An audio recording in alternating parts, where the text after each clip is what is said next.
Bible quiz తెలుగులో 5వ ఎపిసోడ్కు మీ అందరికీ మా ప్రేమపూర్వకమైన స్వాగతం, సుస్వాగతం. ఈ కార్యక్రమంలో పాల్గొనుటకు అందరూ ఆహ్వానితులే.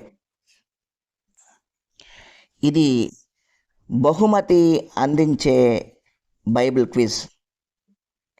ఇందులో అడగబడిన ప్రశ్నలను జాగ్రత్తగా విని సమాధానాలను సిద్ధం చేసుకొని ఫోన్ చేసి తెలియజేయగలరు, లేదా మీ సమాధానాలను కామెంట్ ద్వారా అయినా కామెంట్ బాక్స్లో తెలియజేయగలరు. అన్ని ప్రశ్నలకు మొదటిగా సరైన సమాధానాలు చెప్పిన వ్యక్తికి 500 రూపాయలు బహుమతి అందించడం జరుగుతుంది. మీరు ఫోన్ చేయవలసిన మా నెంబరు 9535926673. మీరు మీ ఇంట్లోనే ఉండి మీకున్న బైబిల్ పరిజ్ఞానాన్ని మీకు మీరే పరీక్షించుకోవటానికి, మీరు ఆత్మీయంగా బలపడటానికి, దేవునిలో కొంత సమయాన్ని హెచ్చించటానికి ఈ బైబిల్ క్విజ్ మీకు ఎంతగానో ఉపయోగపడుతుందని ఆకాంక్షిస్తున్నాం. ఇక బైబిల్ క్విజ్ తెలుగులో 4వ ఎపిసోడ్ విజేతను ప్రకటిస్తున్నాం. 4వ ఎపిసోడ్ విజేత ముసాపురానికి చెందిన అంకాల రమ్య గారు. రమ్య గారు, మీకు మా S&S ఐడియాస్ యూట్యూబ్ ఛానల్ తరపున, ఈ కార్యక్రమంలో పాల్గొనుచున్న అభ్యర్థులందరి తరపున మా హృదయపూర్వక శుభాభినందనలు. మీరు ఈ విధంగా దేవునిలో ముందుకు కొనసాగుతూ ఆత్మీయంగా బలపడుతూ లేఖనాల పరిశీలనలో మరిన్ని బహుమతులు సంపాదించుకోవాలని ఆకాంక్షిస్తున్నాం. మరియు దేవుడు మీకును మీ కుటుంబమునకును అన్ని విషయములలో తోడుగా ఉండాలని ప్రభుపక్షముగా ప్రార్థిస్తున్నాం. ఇక బైబిల్ క్విజ్ తెలుగులో 4వ ఎపిసోడ్లో అడగబడిన ప్రశ్నలకు సమాధానాలు తెలియజేసిన మిగిలిన అభ్యర్థులందరికీ నా హృదయపూర్వకమైన వందనములు. మీ కృషిని దేవుడు గమనిస్తున్నాడు. రానున్న కాలంలో మీ ప్రయాసకు తగిన ఫలాన్ని దేవుడు మీకు అందిస్తాడని ఆకాంక్షిస్తున్నాను. అందించాలని హృదయపూర్వకంగా కోరుకొనుచున్నాను. ఇక బైబిల్ క్విజ్ తెలుగులో 5వ ఎపిసోడ్లోని ప్రధాన అంశాన్ని చూద్దాం. 5వ ఎపిసోడ్లో కొందరు వ్యక్తులు, వారి ప్రత్యేకతలు అనే అంశం గురించి మిమ్మల్ని ప్రశ్నలు అడగడం జరిగింది. ఇందులో మొత్తం 30 ప్రశ్నలు అడగబడ్డాయి. ఈ ప్రశ్నలన్నింటినీ మత్తయి, మార్కు, లూకా, యోహాను సువార్తలు మరియు అపోస్తలుల కార్యముల నుండి మాత్రమే అడగబడ్డాయి.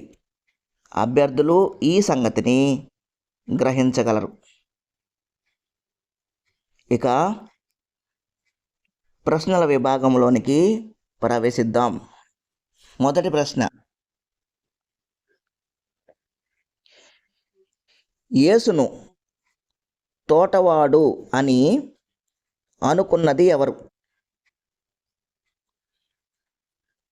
రెండో ప్రశ్న: ఉత్తమమైన దానిని ఏర్పరచుకున్నది ఎవరు? మూడో ప్రశ్న: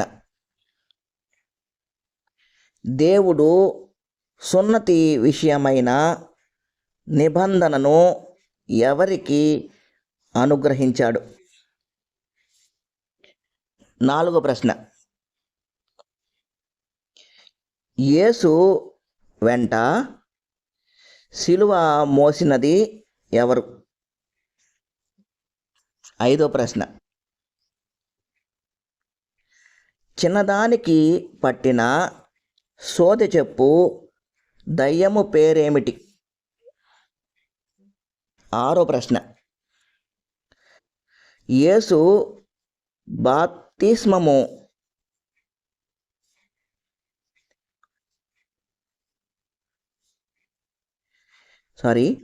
యేసే బాప్తిస్మమిచ్చు యోహాను అని చెప్పినది ఎవరు?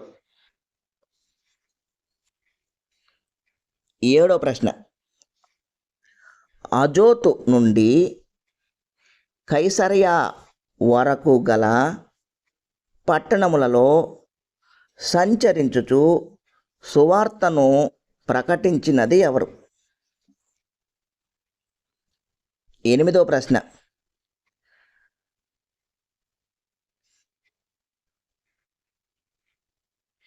చెరసాలలో నుండి పౌలు శీల ఎవరి ఇంటికి వెళ్ళారు? తొమ్మిదో ప్రశ్న.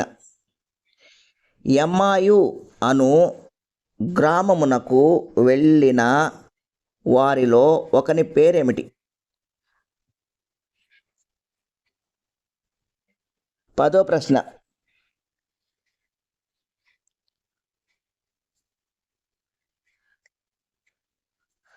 అంతియోకయ వాడగు యూదుల మత ప్రవిష్టుడు ఎవరు? 11వ ప్రశ్న. అన్యజనులలో నుండి దేవుని వైపు తిరుగుచున్న వారికి పత్రిక వ్రాయవలనని అభిప్రాయపడినవాడు ఎవరు? 12వ ప్రశ్న. పౌలు ఎవరికి సున్నతి చేయించెను? 13వ ప్రశ్న. ఆర్తమీ దేవికి వెండి గుళ్ళు చేయించు కంసాలి ఎవరు? 14వ ప్రశ్న. సంఘములను స్థిరపరచుటకు పౌలుతో వెళ్ళినది ఎవరు? 15వ ప్రశ్న.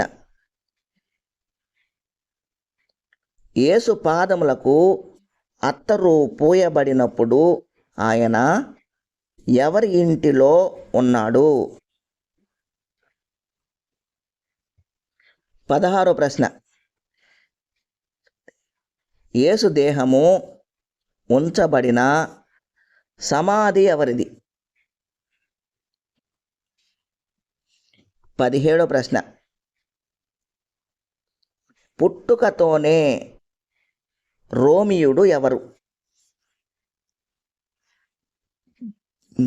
18వ ప్రశ్న. చర్మకారుడు ఎవరు? 19వ ప్రశ్న. దేవుని సముఖమందు నిలుచు దూత ఎవరు?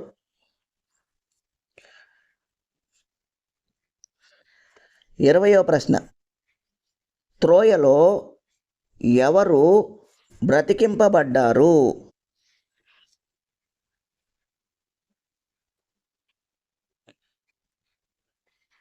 21వ ప్రశ్న. బాప్తిస్మమిచ్చు యోహాను మీద పగబట్టి అతనిని చంపింపగోరినది ఎవరు?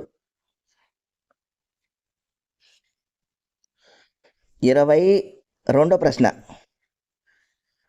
పరిశుద్ధులకు విధవరాండ్రకు సజీవురాలుగా అప్పగింపబడినది ఎవరు?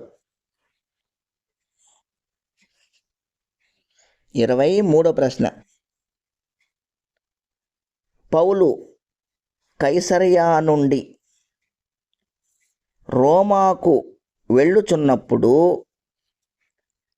అతనితో కూడా ఉన్న తెస్సలోనికయ పట్టణస్థుడు ఎవరు? 24వ ప్రశ్న. యేసు ప్రేమించిన శిష్యుడు ఎవరు? 25వ ప్రశ్న. పేతురు చేత స్వస్థపరచబడిన పక్షవాయువు గల వాడెవరు?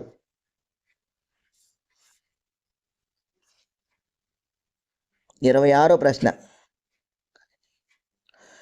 గలిలయుల రక్తమును వారి బలులతో కలిపినది ఎవరు? 27వ ప్రశ్న. చతుర్థాధిపతి అయిన హేరోదుతో కూడా పెంచబడిన వాడు ఎవరు?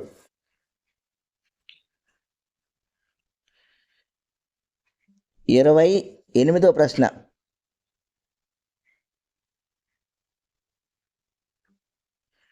సౌలు ఎవని ఇంట ప్రార్థన చేయుచుండెను? 29వ ప్రశ్న. సమస్తమును చక్కబెట్టుటకు ముందుగా వచ్చునది ఎవరు? 30వ ప్రశ్న. ఎవనికి వ్యతిరేకముగా మాట్లాడితే పాపక్షమాపణ లేదు? ఇవండి మీకు అడగబడిన ప్రశ్నలు. అభ్యర్థులందరూ దయచేసి గమనించండి. మా ఛానల్ను సబ్స్క్రైబ్ చేసుకోండి. ఈ వీడియోను మీకు తెలిసిన వారికి షేర్ చేసి మరియు లైక్ చేయడం ద్వారా దేవుని పనిలో మాకు సహకరించి ఈ వీడియో అనేకులకు చేరటానికి సహాయపడండి. దయచేసి మీ కామెంట్లు, అంటే ఈ కార్యక్రమానికి సంబంధించిన మీ విలువైన అభిప్రాయాలు కామెంట్ బాక్స్లో మాకు తెలియజేసి మమ్మల్ని ప్రోత్సహించండి. మరలా ఏప్రిల్ 2వ శనివారంలో జరగబోయే బైబిల్ క్విజ్ తెలుగులో 6వ ఎపిసోడ్లో మరొకసారి మనం అందరం కలుసుకుందాం. అందరికీ గుడ్ లక్. అందరికీ వందనములు.